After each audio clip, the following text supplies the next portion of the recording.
Glory to you, Lord. Salamat, O Diyos, for your presence is with us today. Thank you, Lord, for your power that is greatly manifesting in our midst today. Pagpasok pa lang namin sa bahay-sambahang ito, Panginoon, ramdam na namin ang inyong presensya at ang pagkilos niyo sa amin, Panginoon. Truly, Lord, though we are not worthy, but you made us worthy, O God. Kaya salamat, Panginoon, sa grasya, sa biyaya na tinatanggap namin sa araw-araw hanggang sa oras na ito. Panginoon Diyos, we acknowledge your presence in our midst. Wala pong ibang maitaas sa aming kalagitnaan kundi kayo lamang, Panginoong Jesus. Lord, Holy Spirit, freely move in our midst. And we declare, Lord God, that today we are ready to receive your word. Panginoon, kami po'y nagpapakumbaba sama-sama, nagpapalinis ng inyong banal na dugo. Lord God, pakalinisin, siyasatin ninyo ang aming mga buhay. At hayaan niyo, Panginoon, na ngayong araw na ito, kayo ang aming masaliksik, makilala, at mas lalo pa naming madama. Salamat, O Lord God, sa mga anghel na aming kasakasamang nag-aawitan sa lugar na ito. And Lord, today, we will not only be informed, but we will be transformed by your word from glory to glory.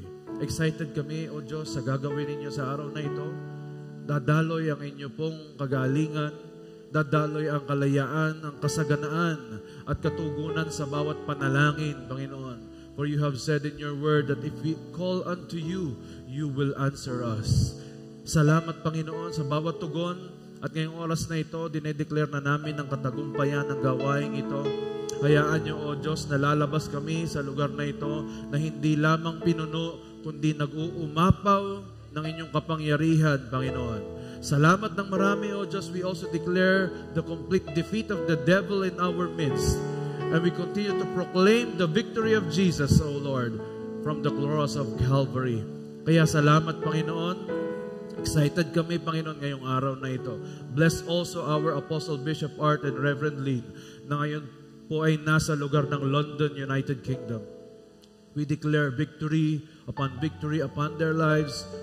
Good health, anointing, and power flow upon them in Jesus' name. And even all the worship services all throughout the globe of JA1 Church, we all declare the victory, power, provision, and move of the Holy Spirit upon them as well. In Jesus' name. Salamat na marami, O Diyos. We entrust to you this day. We're excited of what you're going to do for us. Holy surprises ang nakahanda sa amin ngayong araw na ito. Salamat, Lord. To you all the worship, glory, honor, and adoration. In Jesus' mighty name we pray. Amen and amen. Amen. We may all be seated, please, in the presence of God. Sama-sama po nating ideklara ang Luke chapter 4, verses 18 to 19. The Spirit of the Lord is upon me, because He has anointed me to preach the gospel to the poor.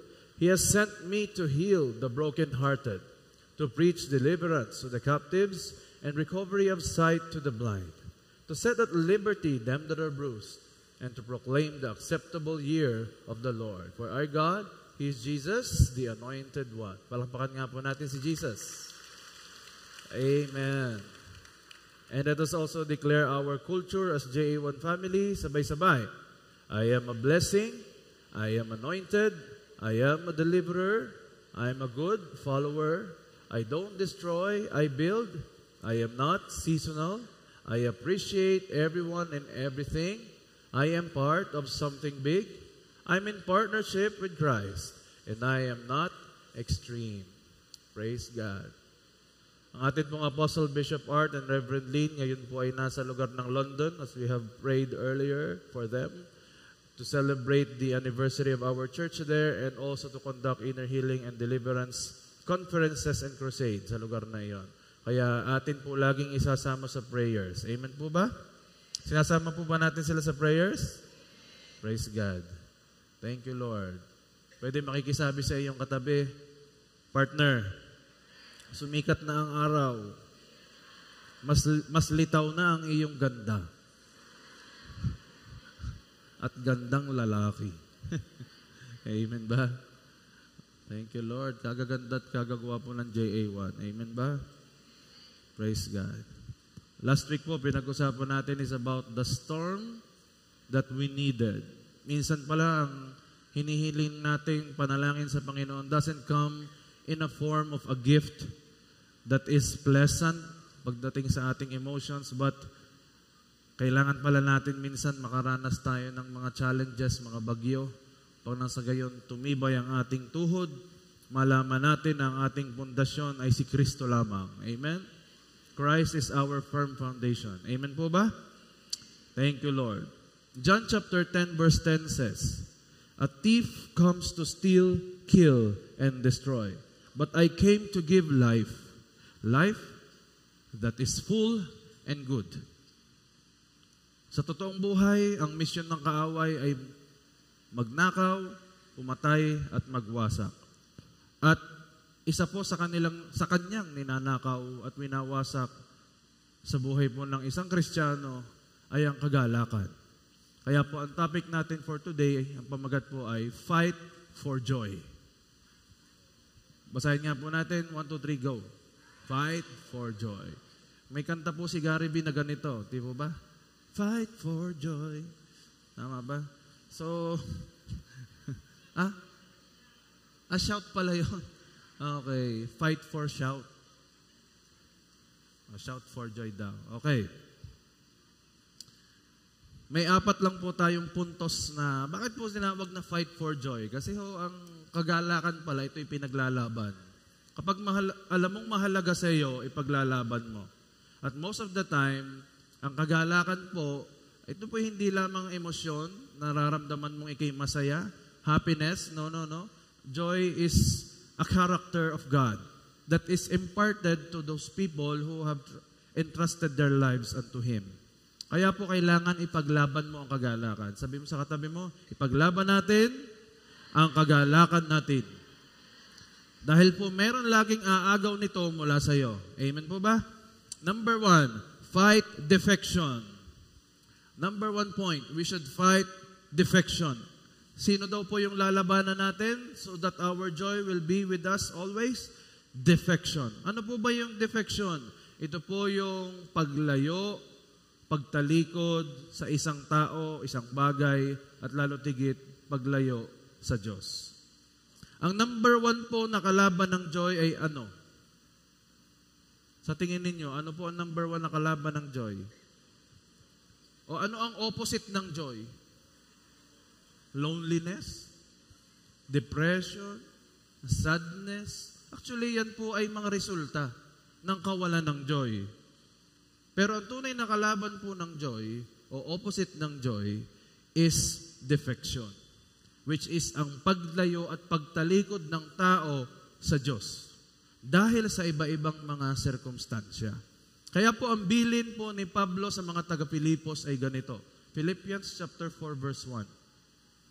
My dear, dear friends, I love you so much. Sabi mo nga sa katabi mo, I love you. Alam mo, pag nagsasabi ka pala ng I love you sa katabi mo, may joy kang inire-release sa kanya. Tama ho ba? O, tuwan-tuwa naman yung manliligaw at say, katabi ang nililigawan ay nasabihan agad. O, hindi ka pa sinasagot, hindi pa.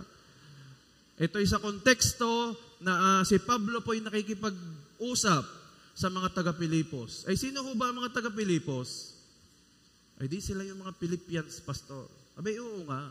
Ay sino nga ito mga ito? Ang dami po niyan sa sinulatan niya, the Philippians. Sino pa? Colossians, Galatians, Thessalonians, Ephesians. Lahat po yan, Corinthians. Sinulatan niya po lahat yan. Pero alam niyo, sa lahat ng mga sulat na yon, ang mga taga-Pilipos po ang pinaka-spiritual. Sila ho yung tutuusin ay pinaka-malapit sa puso ni Pablo kasi sila yung mga masunurin, sila yung malalalim sa Panginoon, malalim sa prayer, magaling mag-worship, parang katabi mo. Yan na yan ang dinidescribe ko ngayon. Amen? Parang mahina ang amen sa likod. Amen. Kaya po, ito pong Philippians, ay may kakaiba po itong part sa buhay ni Pablo pagdating sa kanyang paglilingkod. Kaya sabi niya, I love you so much. I do want the very best for you. You make me feel such joy. Fill me with such pride. At ito po ang kanyang bilin. Matapos niyang sabihin na, alam mo, kayo malapit sa akin. At ako'y masaya na ibigay sa inyo ang very best. At makuha niyo ang very best. You fill me with joy and pride. Pero may bilin siya sa huli. Anong sabi niya? Don't waver. Sabihin mo sa iyong katabi, don't waver. Don't waver. Stay on track. Steady in God. Biruin mo, ang kinausap niya, dapat ang kinausap niya ng ganito, yung Corinthians. Kasi yung Corinthians, sila po yung malimit, laging tumatalikod, lumilihis sa kagustuhan ng Diyos. Out of all the churches, ang Corinthians ang medyo may pinakapasaway na identity. Pero bakit sa Philippians na kung sino pa yung espiritual, kung sino pa yung matitino, kung sino ba yung maaayos sa paningin ni Pablo, sila pa yung sinabihan, stay on track. Stay steady in God. Sabi po ng Biblia.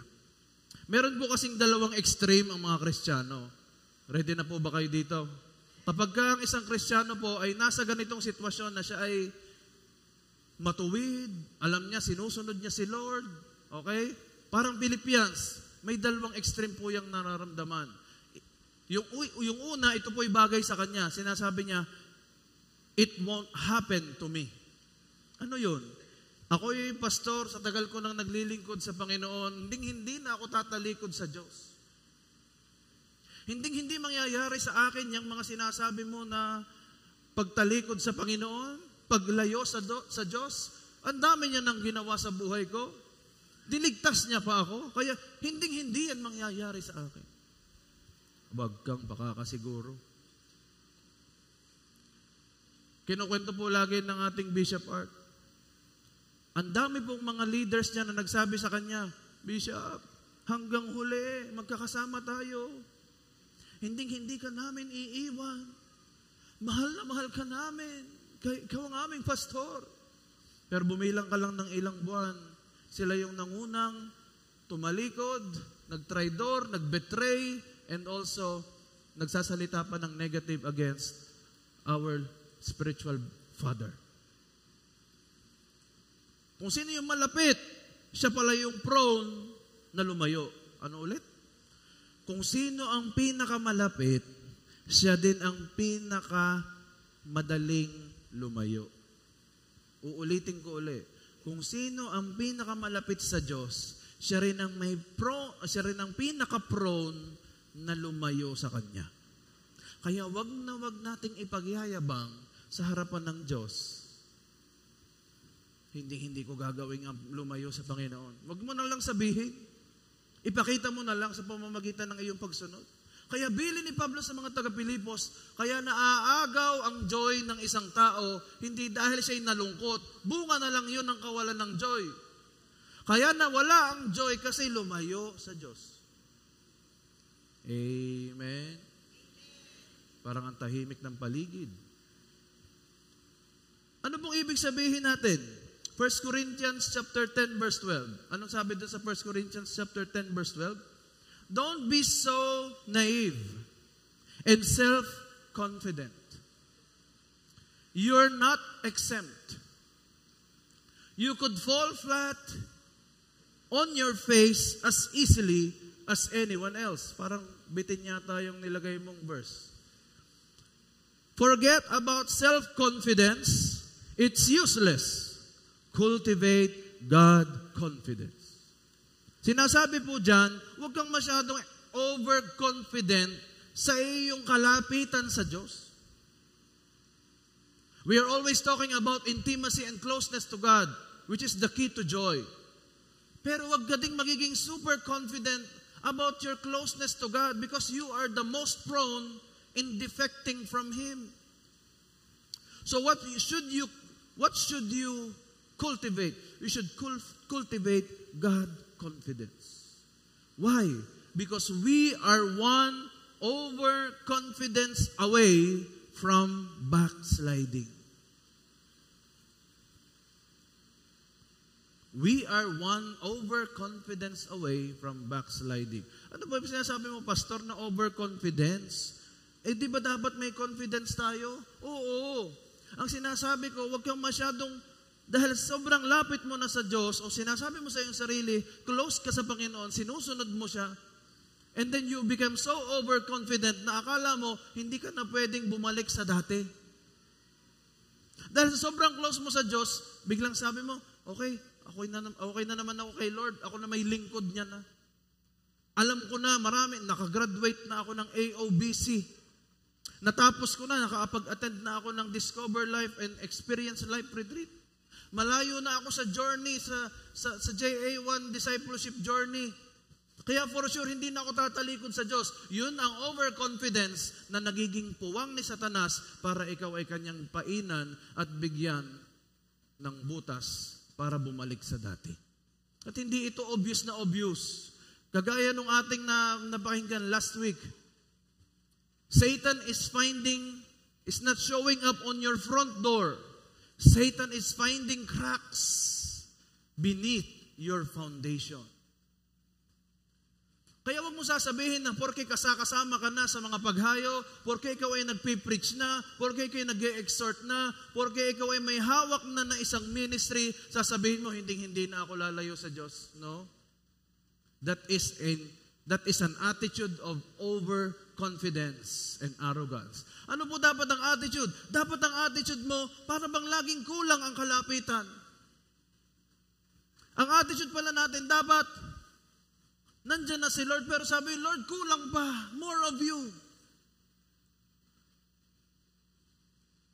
Ginagamit mo na ako sa maraming bagay. Ako po, I am always, in my heart, I am always seeking this from God. Kahit ako'y ginagamit na ng Diyos mightily in many ways. Nakakarating ako ng ibang bansa to minister to people. Nakapaghawak na ako ng isang church sa ibang bansa. And now, I am here being one of the leaders of the church dito sa Maine.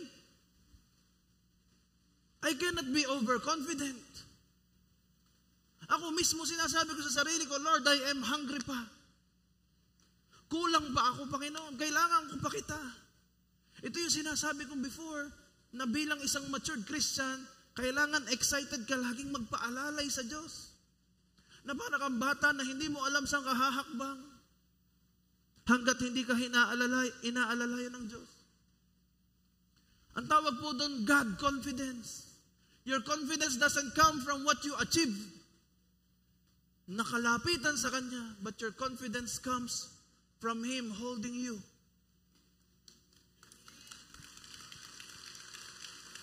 Dahil kapag hawak ka ng Diyos at hinawakan mo din siya, you cannot experience this overconfidence which will result to backsliding. At ito ang problema kapag nag-backslide na. Yung tumalikod na sa Diyos. Backsliding, it means totally forgetting, closing your door to God. Alam mo kung ano?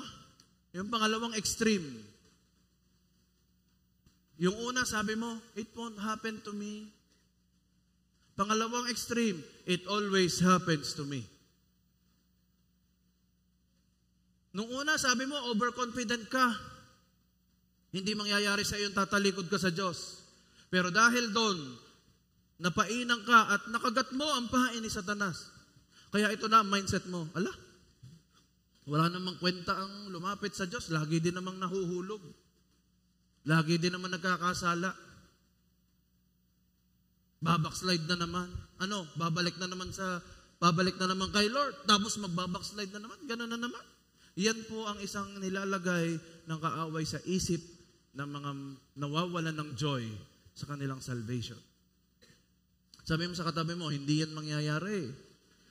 Hinahawakan ako ni Lord. May kilala po ba kayo na dati niyong nakakasama, na ngayon hindi nyo nakakasama na sa church? Amen? Nakakasama nyo sa gawain, sa paghayo, sa Bible studies, sa ages. Pero ngayon hindi mo nakasama. Bakit? Their hearts defected away from God. Backsliders do not show up anymore, not because they enjoy sin, but because guilt is enjoying them. Huwag mo sasabihin na kaya hindi na sumasama sa iyo yung dating sumasama sa iyo ay dahil yun, nadala na siya ng kasalanan, namuhay na muli sa maling pamumuhay. No. Ang karamihan sa kanila, they are still being convicted by the Lord or the Holy Spirit. Kaya lamang natatakot silang bumalik sa church because there is guilt in them. At sinasabi nila, nako, pagbalik ko sa church, ang daming magtatanong. Kaya ho, pag meron kayong mga kilalang matagal na wala at bumalik at nakita nyo, huwag nyo sasabihan na, aba, saan kang lupalop ng galing?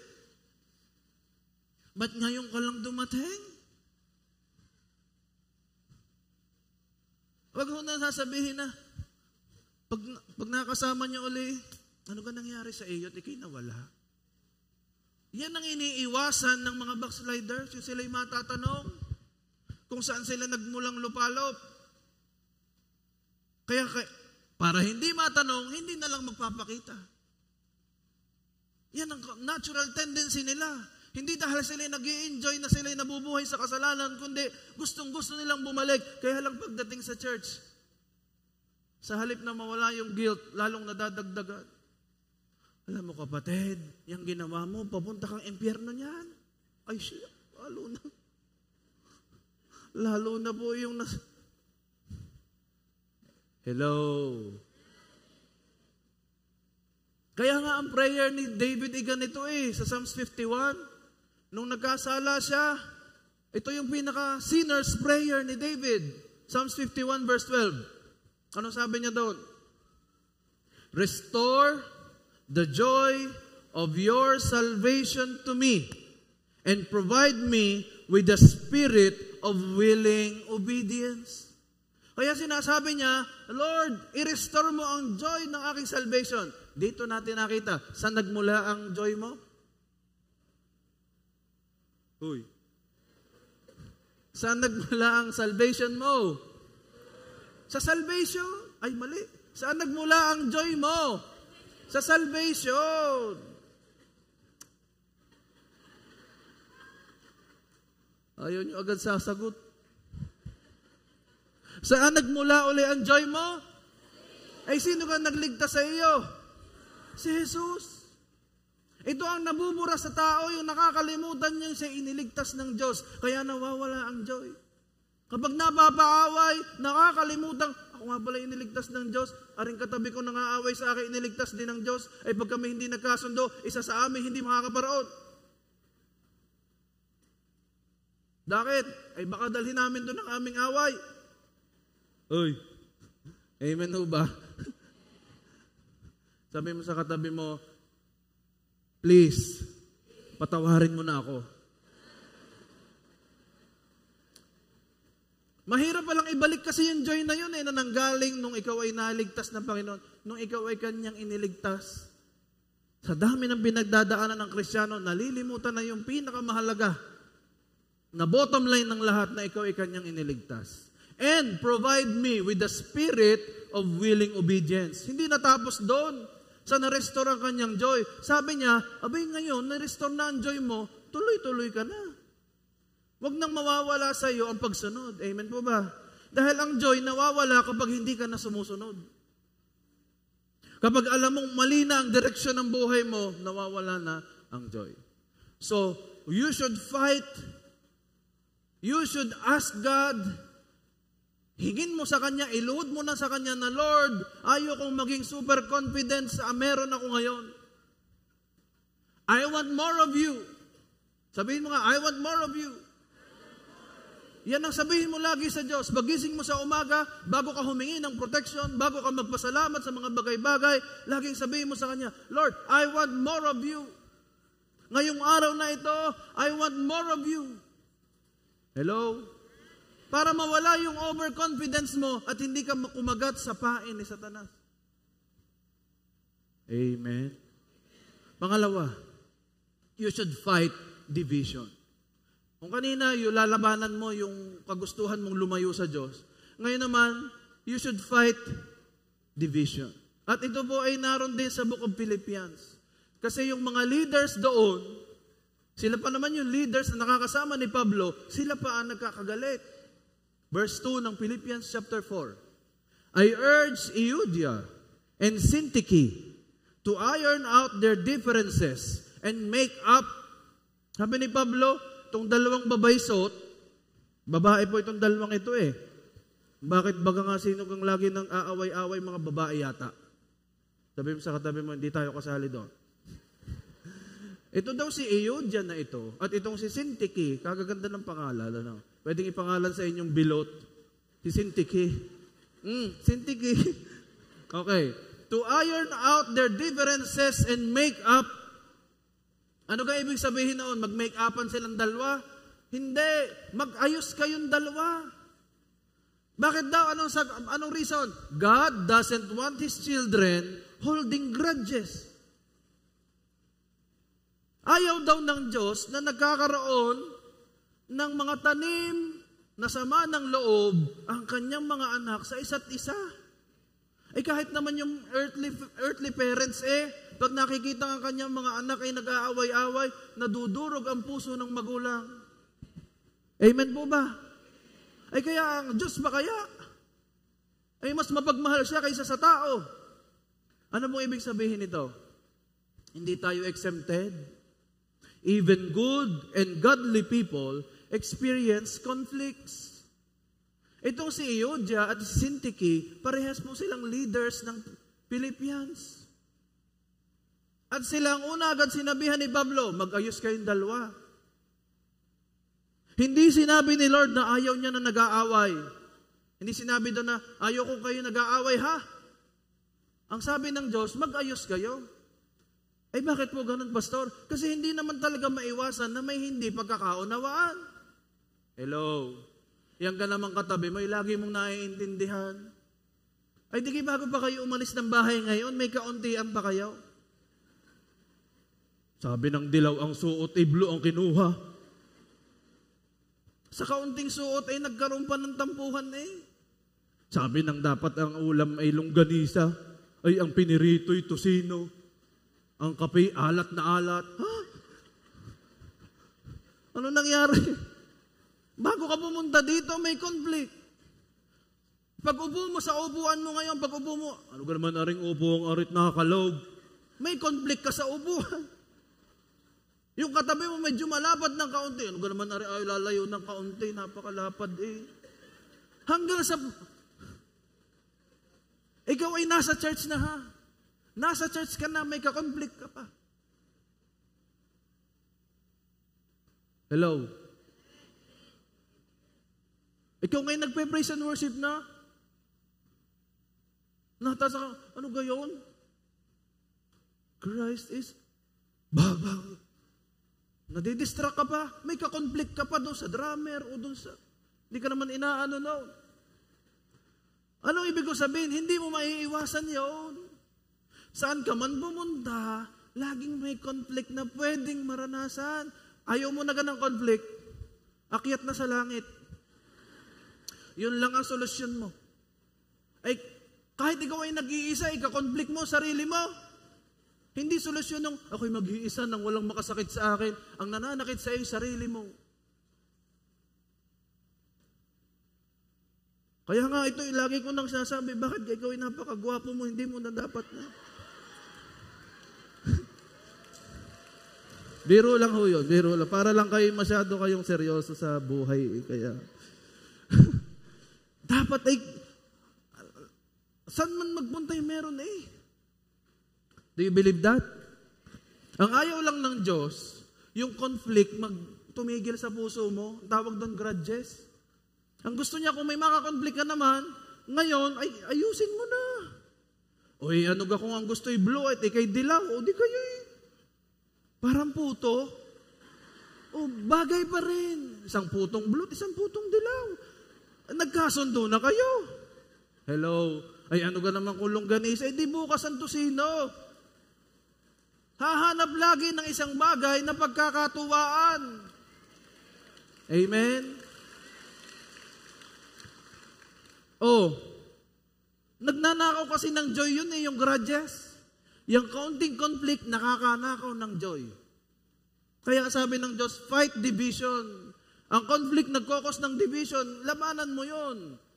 Philippians 4 verse 3. May inutusan si Pablo, kaganda ng pangalan, si Zigus. Kung yan ang pangalan ng iyong anak, ay tunay na si Zigus. Oh yes, si Zigus. Since you're right there to help them work things out, do your best with them. May tagapamagitan. May inutusan si Pablo. These women work for the message. Yung daw dalawa, si Euodia at si Syntyche, ay nakipagtulungan kay Pablo para mapalaganap ang gospel. Kasama itong si Clement. At kasama pa yung iba. They worked as hard as any of us. Nagpagal din sa Panginoon. Masipag din, humahayaw, lahat ng kagandahan ng kalooban ng Diyos ay ginagawa. And also remember, their names are also in the book of life. Ibig sabihin, kahit pala yung katabi mo ngayon nakakainisan mo, ang nakasulat din ang pangalan niyan sa langit. Kaya pag hindi mo yan natiis ngayon, hindi mo matitiis doon. Kaya tiisin mo, sabi mo sa katabi mo, tiisin mo na ako. Hello? Huwag mo nang palakihin ng issue. Matutong mag-let go. Palampasin mo na mga may atraso sa iyo kasi nakakawala naman ng joy yun eh. Yung nakaatraso sa iyo, may joy yun. Pero ikaw na nasaktan, wala. Sinong talo? Siya o ikaw? Ikaw na nawala ng joy. That's why you should fight for joy. Sino ho ditong may mga kilalang mga driver na katatapang sa kalye, ang bibilis, magagaling sumingit, tapos pag na-aksidente,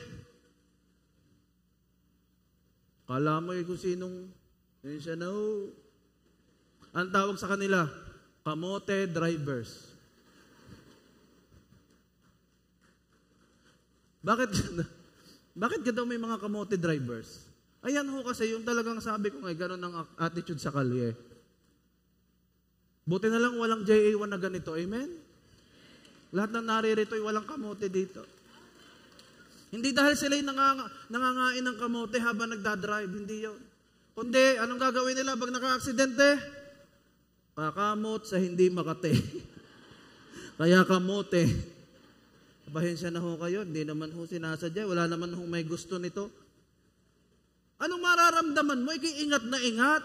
Tapos yung nagasgasan ng kaunti, sasabihin, wala naman ho may gusto niyan. Kaya, ikaw na may joy, anong gagawin mo? May papatol ka doon? May di mo ka ako kilala? Ako'y pulis? Anong sense? Na ipawawala mo yung joy na meron. Kasaya mo nung umalis ng bahay eh. Ang devotion mo pa eh talagang sa gitna ng bagyo, ako'y magtitiwala sa iyo. Ay sa gitna ng kalye, bumitaw ka na eh. Hello? Marami kang may encounter na hindi lamang kamote driver, kamote kaklase, kamoteng katrabaho. Minsan yung asawa mo, minsan kamote din minsan. Ay, katabi mo na pagtulog yun eh, paano gagawin natin?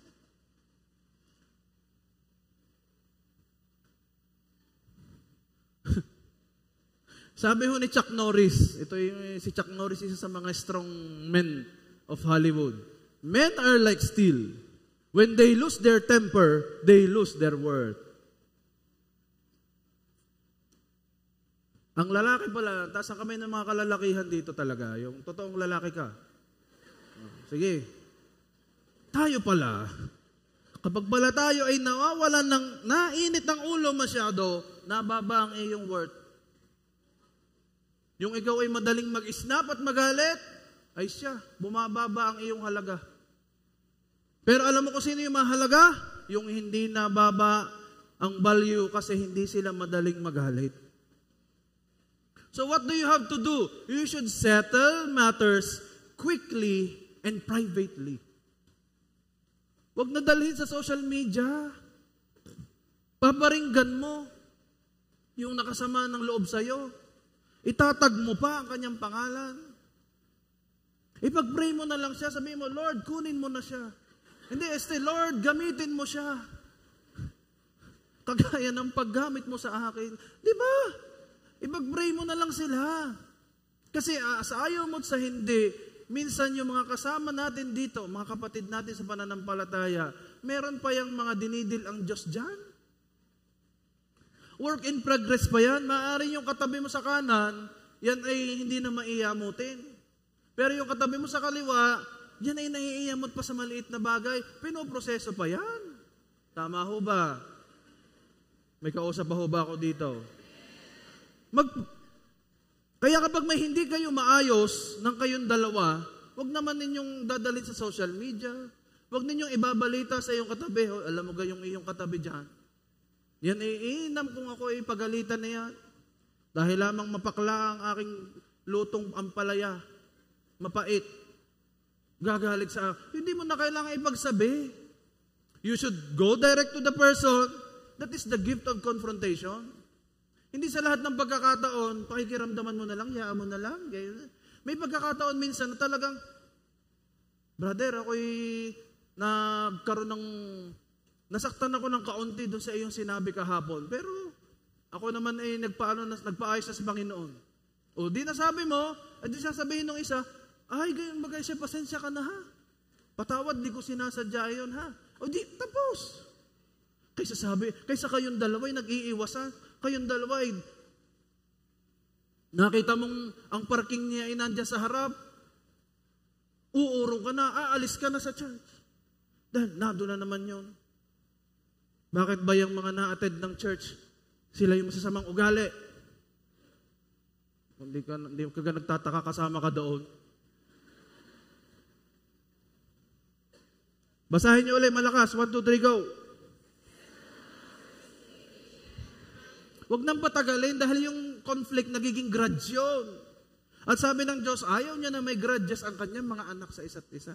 Kaya sabi mo sa kaliwat kanan mo, mahal talaga kita kahit ganyan ka. Sige, sabihin mo. Oh, kapag hindi niyo masettle, seek a mediator. Pag hindi kaya kayong dalawa lamang at masyado kayong emosyonal, masyado kayong parehas may pinaglalaban, humanap ka ng papagitna sa inyo. Humanap ka ng pastor, leader, o sino man spiritually mature who can handle your issue or conflict properly. Someone who will be fair and reasonable and won't take biases or sides. Marunong mag-ingat ng impormasyon at trustworthy.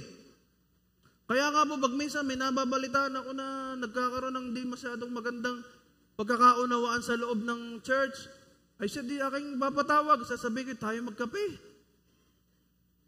Ibig sabihin noon ay siya. Hindi lang kayo magkakape, magsasabon.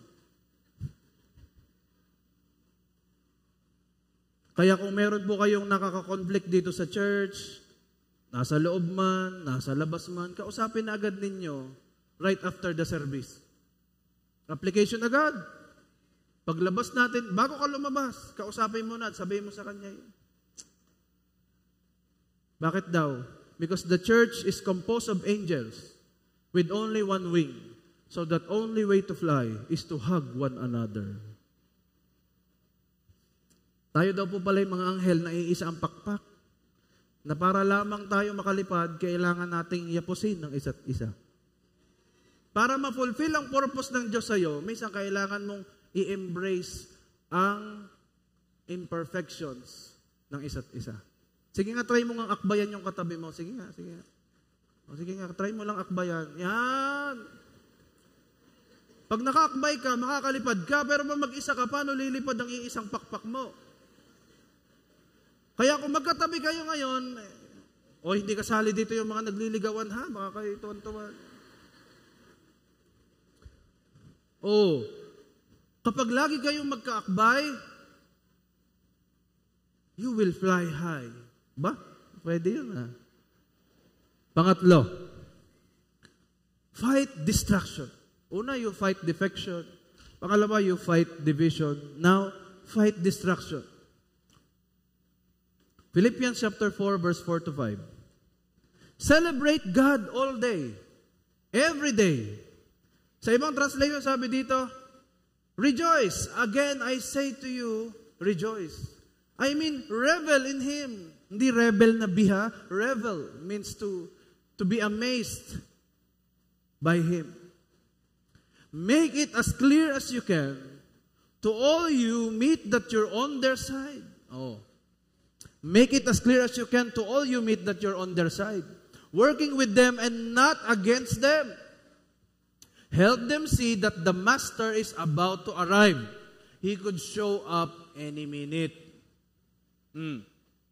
Marami po kasing distracted pagdating sa pagbalik ng Panginoon. Akala'y matagal pa. Kaya kapag ikaw ay may nakakausap, kailangan, ang papaunawa mo sa Kanya na you are on their side. Pag ikaw ay nagmi-minister, kailangan sasabihin mo sa Kanya, alam mo, wag mo agad papangaralan ng mga bersikulo. Kailangan maramdaman muna nung mini-minister mo na siya'y kakampi mo. Alam ka naman pagdating doon, ang kulang sa iyo'y prayer, ang kulang sa iyo'y verse. Ito ang mga verse na iyong babasahin lahat para ikaw ay umayos sa iyong buhay. Hindi ganyan. Kaya lumapit sa iyo kasi naghahanap yon ng makikinig. That you are working with them and not against them. Ito po yung natututunan sa art of counseling, art of ministering to people. Sapagkat kailangan nilang maintindihan, parating na si Lord. Verse 6, don't fret or worry. Instead of worrying, pray. Sabihin nga natin, pray. Let petitions and praises shape your worries into prayers, letting God know your concerns. Before you know it, a sense of God's wholeness. Ito yung peace that passes understanding. Everything coming together for good will come and settle you down. It's wonderful what happens when Christ displaces worry at the center of your life. Tingnan ninyo, ang humuhubog pala sa mga prayers natin ay mga worries. Kaya ka pala nakakapag-pray kasi worried ka. Which is right. Kasi minsan talaga may worries tayo. Kahit nga ako minsan, nagkakaroon ako ng worry. But this will be shaped into a prayer. Yun ang purpose ng worry, para ma-shape into a prayer that you will let God know. Kaya pag naiwan ka lang sa worry, kulang yon. Kailangan ma-shape ito into a prayer. Kunyari, worried ka, nag-aalala po ako na walang po ng trabaho ang aking tatay. Hindi ko alam kung paano ako magkakaroon ng pang-tuition. Worry yun.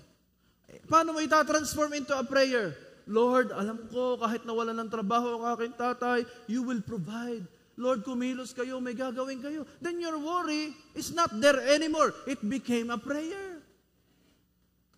Sabihin mo sa katabi mo, transform your worry into a prayer.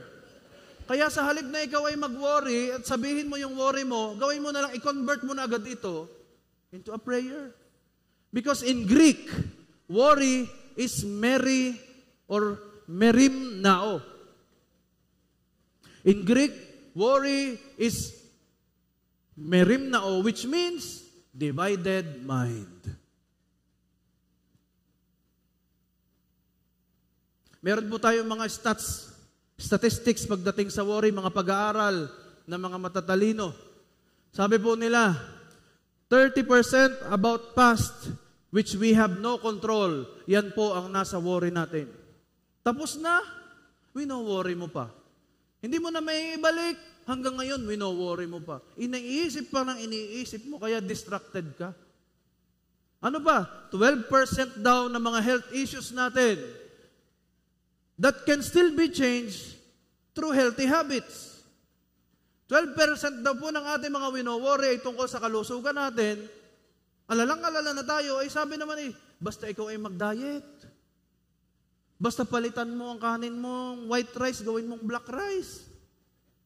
Ikaw ay mag-exercise din. Wag lang ang exercise mo, laging ganyan Magbalit ka, mag-exercise ka rin. Ay, ang ginagawa, alala po ako, talagang ako daw po ay mataas ang sugar, mataas ang cholesterol.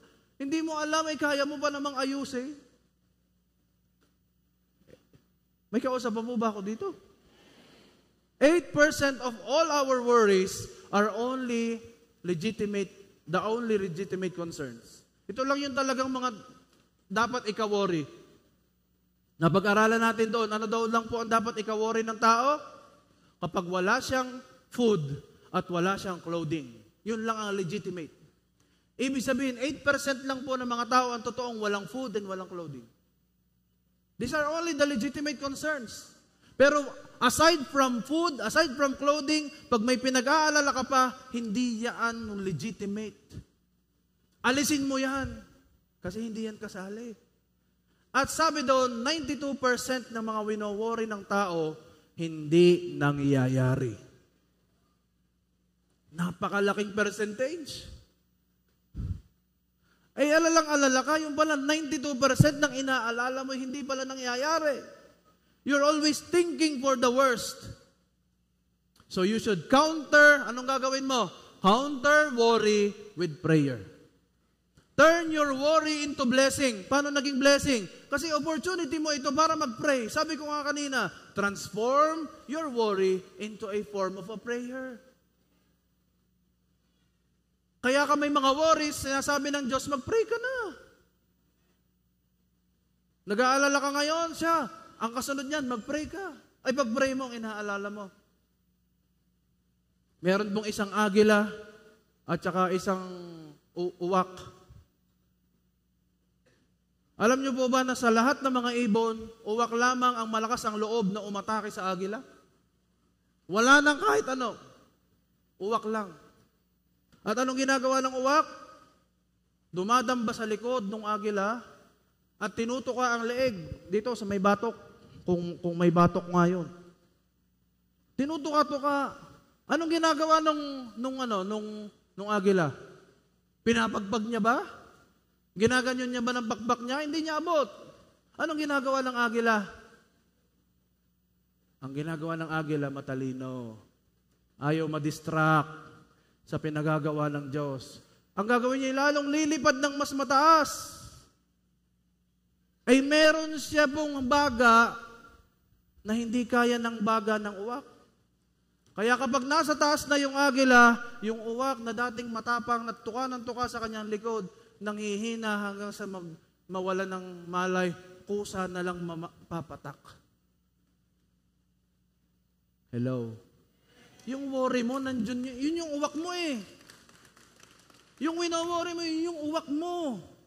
Ang laban, wag mong dalhin sa lupa, iangat mo ang laban mo. Dahil ang laban mo ay nandoon sa rurok. At pag iniangat mo ang laban mo, dinulog mo sa Panginoon yan, alam natin ang Diyos ay faithful. Kusang mamamatak yan. Kaya sinasabi ko sa iyo ngayon, kung may kakulangan ka at yan ang uwak mo ngayon, tinutuka-tuka ka ngayon, tandaan mo, agila ka ng Diyos. Kailangan mo lang dalhin ang laban sa itaas. Ilipad mo ang uwak mo at mamamatak yan ng Kanya. Amen? Sabi mo sa katabi mo, ikaw ay isang agila. Dalhin mo ang laban sa taas, huwag sa lupa. Kasi sa lupa, ang daming distractions. Ang daming uwak na tutuka ng tutuka sa iyong likod, sa iyong batok. Pero yung worries mo, kapag dinala mo yan sa isang certain altitude of prayer and intercession, hindi ito makatagal at kusa itong malalaglag. I do believe, kaya po yung bagyong uwan, humina at lumihis sa Batangas City, maraming nananalangin. Ay uwak yan eh, dadalhin mo ang laban sa taas. Huwag mong lalabanan sa baba, hindi pagod ka. Yan ang ginagawa ng worry, gusto mo, labanan mo yon. Dito, sa perspektibo ng logic mo. Yan ang gusto ng worry. Talunin mo siya sa pamamagitan ng isip.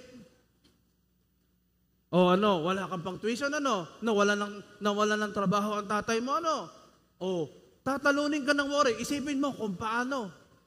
Ganyan ang gagawin sa'yo ng worry. Oo nga, kukuha ko ng credit card. Ikakaskas ko muna. Doon muna ako magbabayad. O, ay pag naikaskas mo, wala kang trabaho ang iyong ama, ay paanong gagawin? Oo nga, ayan na. tuka ng tuka yung uwak sa batok ng Kristiyano, hindi niya alam, dadalhin niya lang ang laban sa taas. Amen? Magmula ngayon ha, JA1 people, do not worry. Bring the fight in the heavens.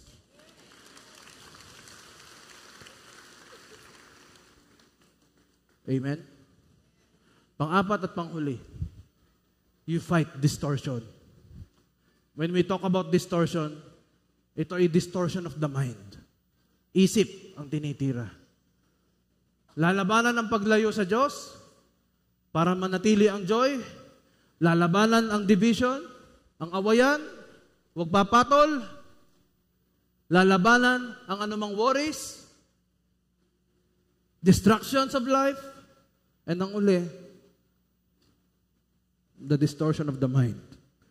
Lahat po ito umikot sa Philippians chapter 4. Anong sabi ng verse 8? Summing it all up, friends. Ito ang conclusion. Sabi ni Pablo, I'd say you'll do best by filling your minds. Ito daw ang solusyon. Fill your minds and meditating on things true, noble, reputable, authentic, compelling, gracious, the best, not the worst. Yan.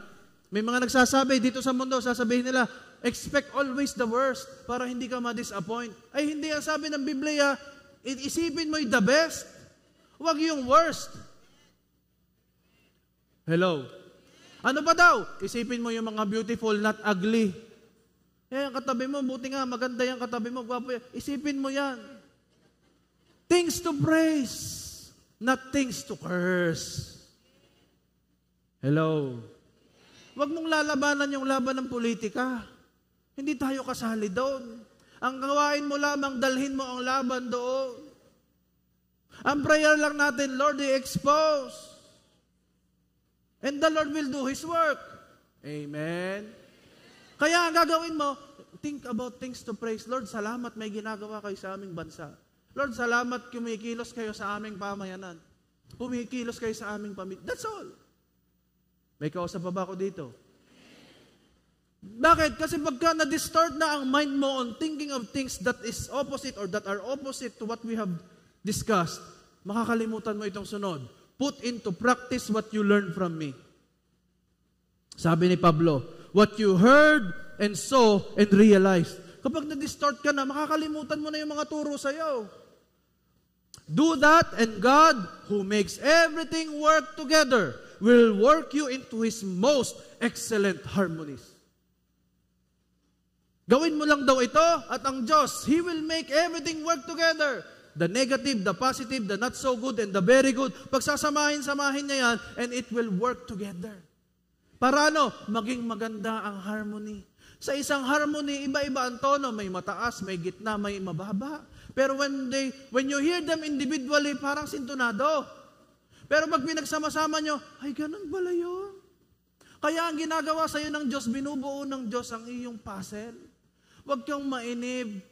Iniisa-isa ng Diyos inilalagay ang puzzle pieces mo para makita mo sa kabuuan ito. Pag nakita mo na lahat, excellent harmony ang tingin sa'yo. At ito ang mararanasan mo. Kaya pala may ups and downs of life because it's the puzzle pieces of life. Kaya may ups at may downs.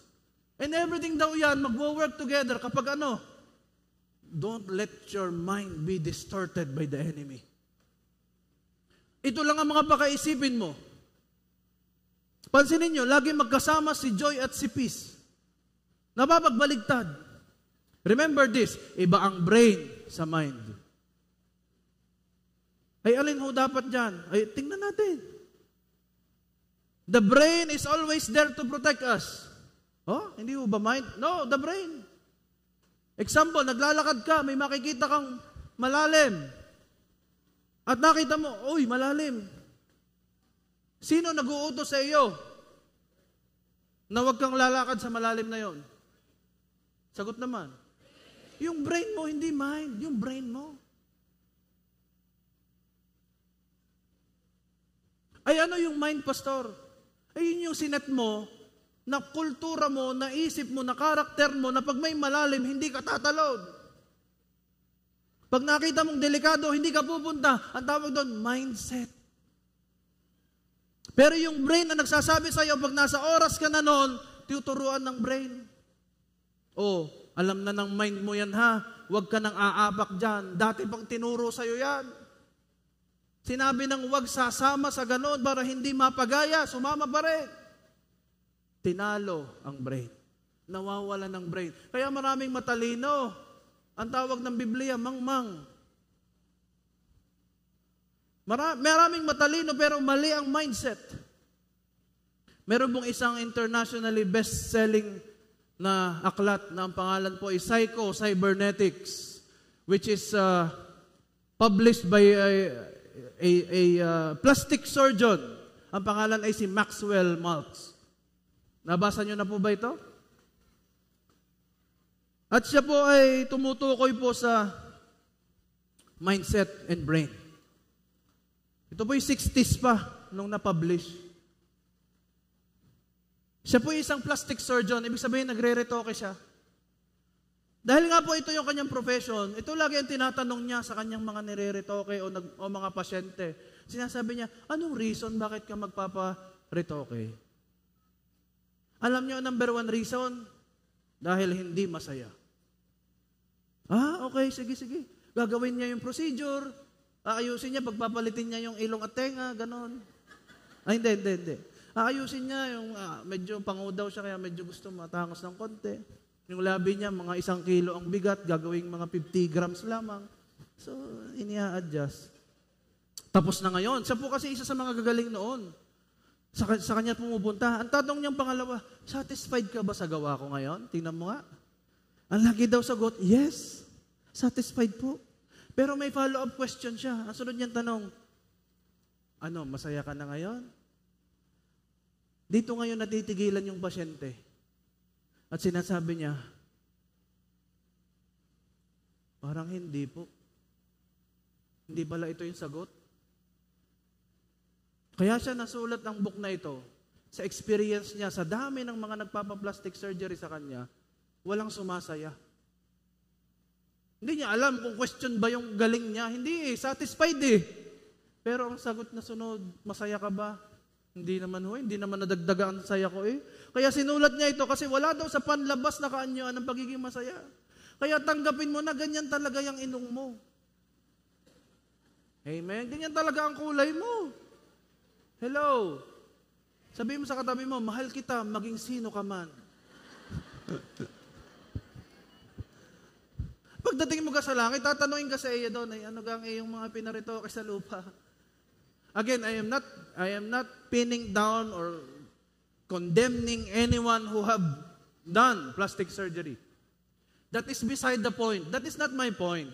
You can do what your heart desires. But the point is, wag ito ang magiging basis or foundation ng joy mo. Because this is a form of distortion of the enemy.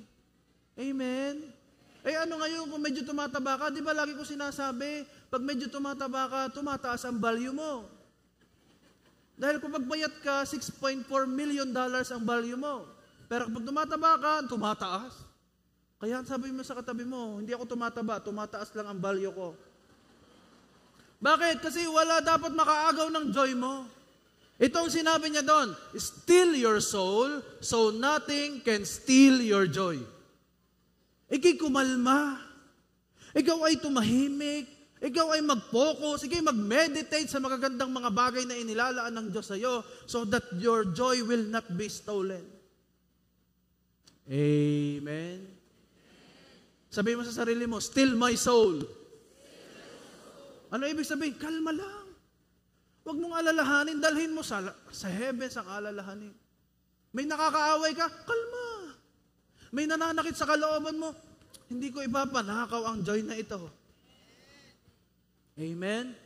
May mga pagsubok at storms ng buhay, huwag lalayo sa Diyos. Kalma, still. May ginagawa ang Diyos. Storms are there not to hurt you, but to teach you. Amen? Lahat po ng nariritong gustong ma-receive ang joy, ma-refresh ang kanyang joy. Pumalakpak ng malakas kay Lord. At sa pagpalakpak mo, tumayo ka ngayon. Come on. If you so desire to make your joy, or to let God restore the joy that has been lost for a long time. Because of those 4 points, meron po akong sasabihin sa inyo. There is a ministry so-called the ministry of presence. Ano daw? Meron bang ganyang ministry sa church, pastor? Hindi yan ministry sa church. Ito ang ministry mo pag wala ka sa church. Ano ibig sabihin? The ministry of presence. Marami hong hindi makapag-devotion. Kasi akala nila ang devotion, kailangan lagi ng notebook, ng Bible, ng ballpen, ililista ang verse, ililista ang prayer, ililista ang naintindihan at application. Wow, tapos ang devotion. Ako ho, most of the time, my devotions are without a pen and paper. Even without a Bible. Pastor, ano sinasabi mong devotion? Hindi ganyan ang devotion na alam ko. Ang akala mo ang devotion, purely mechanical na babasa. Ang tawag doon, Bible reading, Bible analysis, Bible meditation. But devotion is different. It is being in the ministry of presence. Ay, anong ginagawa mo, pastor, pag ikaw ay nagde-devotion? Ako'y laging uhaw at gutom pag devotion. Bakit? Anong ginagawa ko? I show up, and then God shuts up. Ano ibig sabihin mo, Pastor John? This is the ministry of presence. Pupunta lang ako dun sa quiet place, and then I will show up and tell God everything. Lord, ito ang mga worries ko. Ito yung mga nakasama ng loob ko. Ito yung mga nagkwento sa akin ng kanilang mga pinagdaanan na nakakabigat sa aking kalooban. Ikukwento ko lahat yun sa aking minister, which is the Lord. And He is shutting up.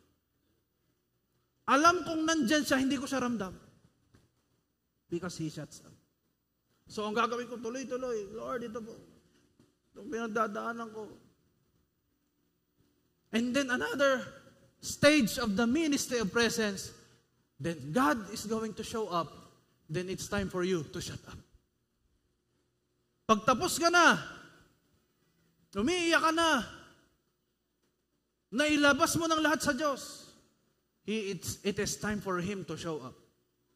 Anong gagawin niya? I-restore niya ang joy na nawala. Biglang may kakaibang yakap. At wala ka ng ibang masabi. At wala ka ng ibang mabanggit, kundi, thank you, Lord. Wala ka ng mga sasabihin, Lord. Wala. Pag nandyan na siya at niyayakap ka na, you will melt in His embrace. Amen. Naranasan nyo na ba yun na matunaw ka habang niyayakap ka ng iyong ama? Habang yumayakap sa iyo ang isang taong mahalaga sa iyo, wala kang ibang maramdaman kundi compassion and, love. Ganyan ang nararanasan ng isang taong may devotion sa Diyos. Ay, nasan pastor yung verses? Ibabaalala ngayon ng Diyos, He is showing up. Ako nga pala may pinanghawakang verse na Isaiah 41 verse 10, that do not be afraid, for I am with you. Do not be dismayed, for I am your God. I will help you and support you. I will uphold you in my righteous right hand. Wala kang Bible pero may sinabi sa iyo ang Diyos. Kasi noon pa lang binanghawakan mo na yon at yon ang kanyang binibigay sa iyo. Anak, be restored. Let your joy be restored now. Kasi ito yun. Pangako ko sa iyo. Do not be afraid. Do not worry. For I am with you. Your victory comes not from you, but from me. Matapos kanyang tunawin sa pag-ibig niya, bigla kanyang ire-refresh ng kanyang pangako. Kaya paglabas mo doon sa devotion mo, para kang brand new lagi. Ikumpara mo ito doon sa gagawin mong, alas 7 na naman, ganito na naman, magde-devotion na naman ako. Wala yun Hindi ko sinabing itigil nyo yun. Ituloy nyo yun kasi kailangan yun. But that is not the real devotion to God. Your real devotion comes from your intimacy and His embrace to you. Sa panahon na broken ka, nandyan siya to embrace you. Kala natin ang Diyos lagi ay Diyos na nag-uutos, Diyos na ganito, Diyos na hindi. Ang Diyos natin ay mapagmahal. Yumayakap siya sa mga nalulungkot. Sa mundong puno ng depression and anxiety and mental health issues, ang higit na kailangan mo is the ministry of His presence. His embrace. Hindi ko naman humaramdaman yung embrace na yun. Hindi naman talaga kasi your spirit is connecting to Him. And His spirit is talking to you. Sinong gustong maranasan yun? Dati ganito ang point of view mo. The word should revolve around your work. Mag-a-adjust ang devotion ko sa trabaho ko. Itong gagawin ko sa maghapon, gabi na akong uuwi, kasama ko pang pamilya ko, wala na akong time sa word. Yan ang dating point of view mo, kaya nawawala ang joy.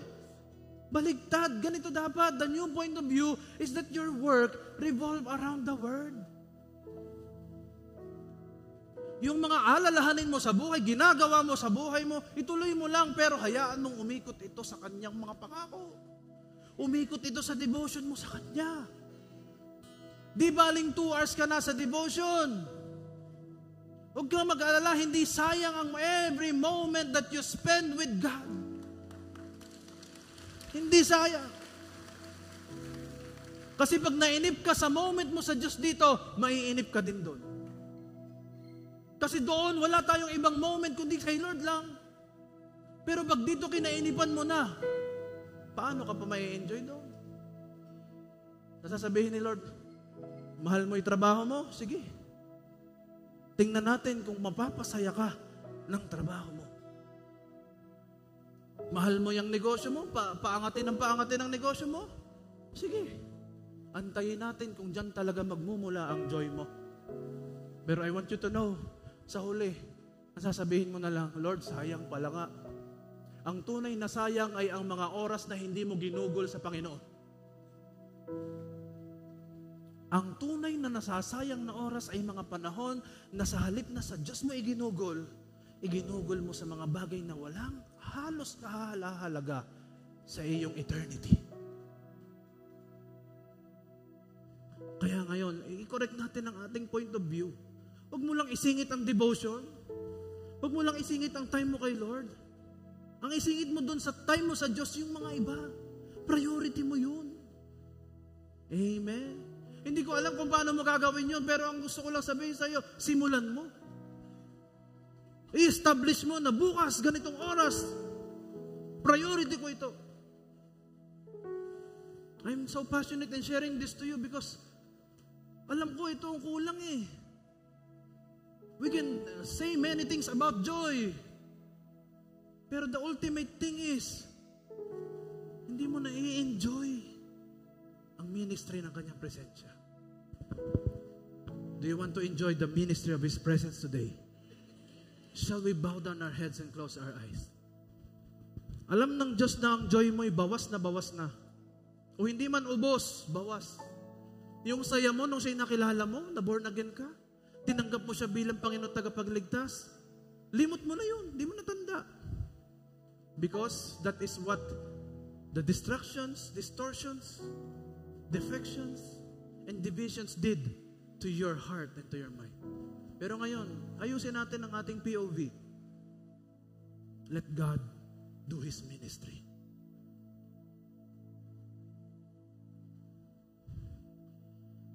Ganda po nung kanta ng ating bishop. Where can I go from your spirit? Where can I hide from your face? Everywhere that I go.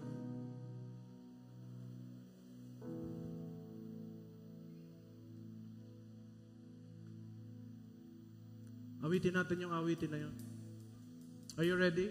Can we dim the lights for a more intimate moment with God? Huwag mo munang pansinin ang kaliwat kanan mo. Let this be your devotion, your time, your ministry. Let Him do His ministry to you now.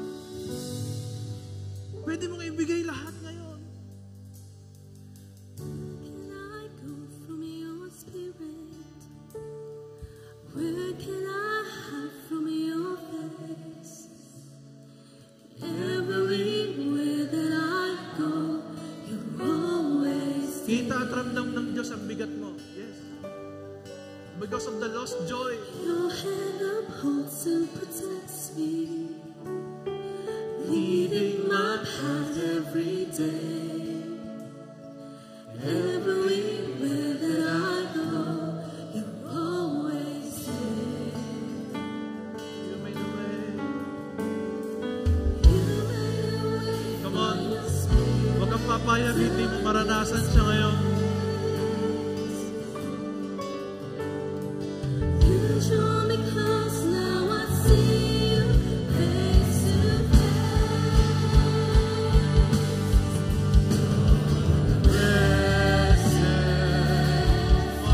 Lord, in your presence, You've been too busy with many things. I see you turning. Come on. Hold on to your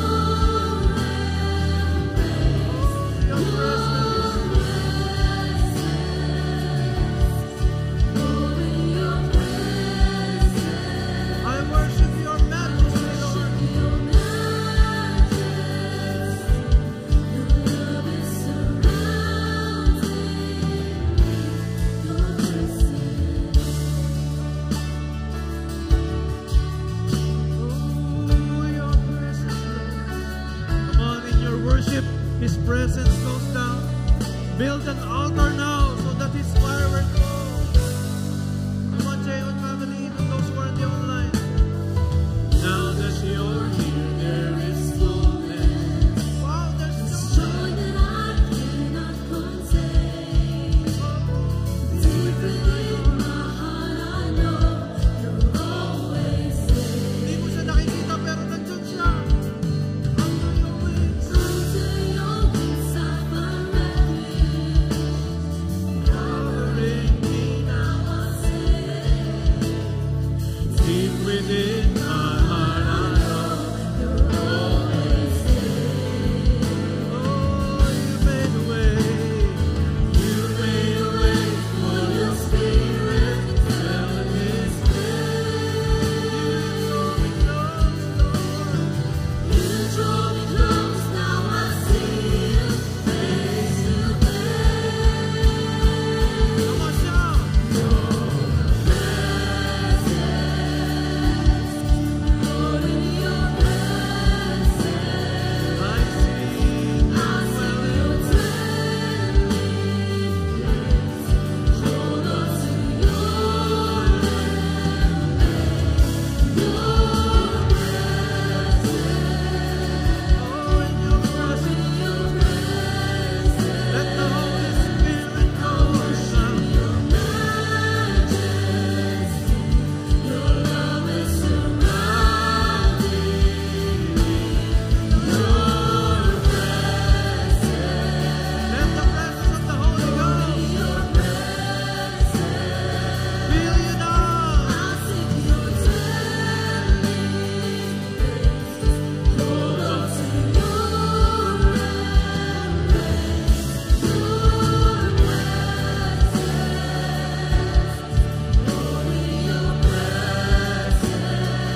People of God.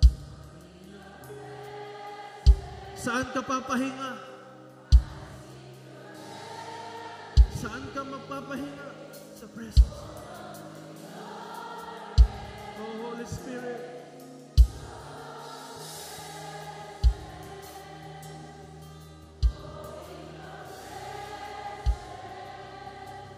I worship your man. Your love is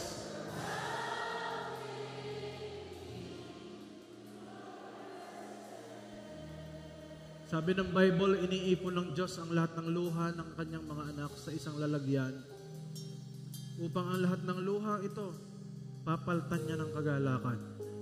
Kaya ngayong oras na ito, if you have surrendered yourself to God, if you have surrendered your worries to God, if you have forgiven those people who have sinned against you and hurt you, it is now time to receive the joy of the Holy Spirit. In the count of 5, bababa sa iyo ang joy. Tutunawin ito lahat ng hindi ayon sa Kanya. Tutunawin ito ang fear of the future. Tutunawin ito ang regrets of the past. Tutunawin ito ang sakit karamdaman. Tutunawin ito ang anumang pain ng iyong mind and ng iyong heart. Tutunawin ito ang depression and anxiety. Tutunawin ito ang masamang paningin mo sa Diyos. Bibigyan ka ng Panginoon ng bagong point of view. Ilalagay niya sa iyo ngayon ng kakaibang devotion. In the count of 5, raise your hands and you will receive the Holy Spirit's joy. In 5, get ready by faith. Receive. 4, 3, 2, 1. Receive the Holy Spirit's joy. Receive the joy of the Holy Ghost. Tinutulong ng Holy Spirit's joy ang depression and anxiety na yan. Oh, you are our Father God. Tinutulong ng joy. Come on. Come on. The ministry of His presence is here. The ministry of the presence is here.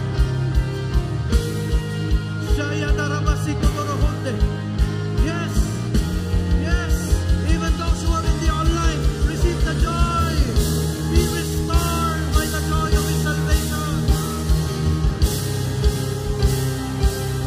Lahat na nasa itaas, receive the joy of the Holy Spirit.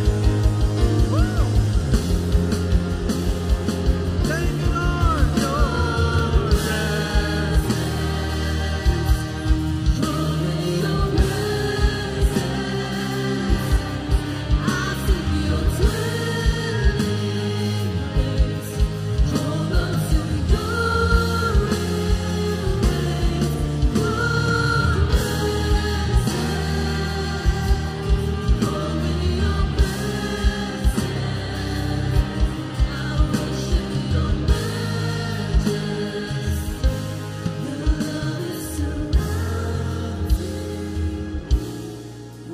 Let me just declare, Lord, I declare and decree na walang JA1 people na muli pang mananakawan ng joy of their salvation.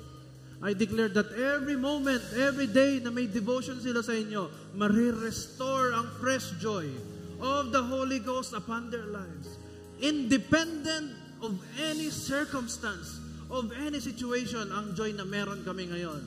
Salamat, Lord God. We receive joy and we will share joy to many people who are with us and we are encountering in the daily basis of our lives. Salamat, Lord. Selyado lahat ng inyong dugo. To you all the glory. We receive the joy and the victory. In Jesus' name. Ang lahat ay sumigaw ng Amen and Amen.